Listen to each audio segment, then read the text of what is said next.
Histoire cruelle. La jeune condamnée à mort attendait sa grâce. Son crime fut honteux, source de désordre social. Elle savait pertinemment que pour ce scandale, son châtiment était 10 fois mérité. Elle avait volé le pain du riche.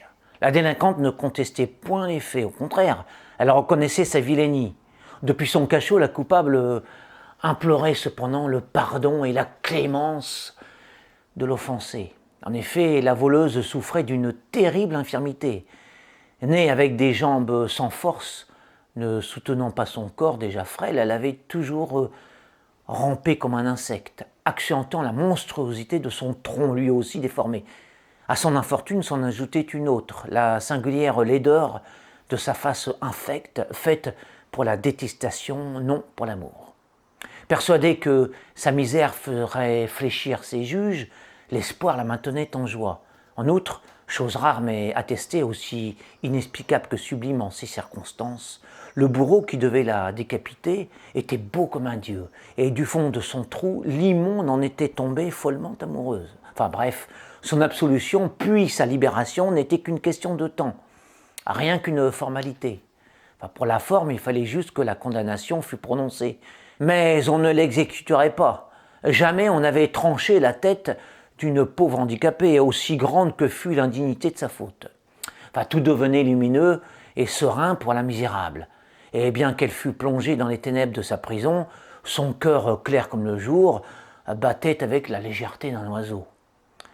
L'amnistie ne vint jamais. Au bout de 2 mois d'une vaine attente, la brigande fut tirée de sa fosse à rats avec brutalité afin d'être menée à l'échafaud. Là, face à son tortionnaire pour qui elle brûlait en secret, ne comprenant pas l'absence de pitié de la société, en larmes, elle se mit à le supplier. Le miracle eut lieu.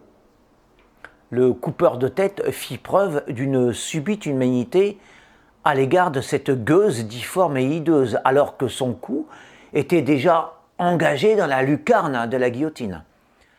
Il approcha la suppliciée à l'anatomie débile, sur le point de perdre sa citrouille de guenuche, et avec un sourire plein de compassion, lui annonça sa liberté en lui tendant un papier officiel. L'invalide au visage ingrat eut le temps de lire les mots ordonnant ce qu'elle pensait être son salut. « Crève, sale coche !» C'est là que la lame lui trancha net le col.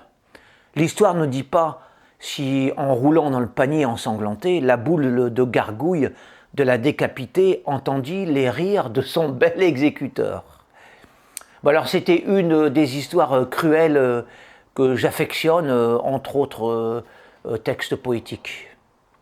Voilà, c'est-à-dire que c'est très bien de ponctuer quelques textes pleins d'onirisme, pleins de lyrisme, avec de temps à autre des textes plus tranchants, hein, pour le dire comme il faut.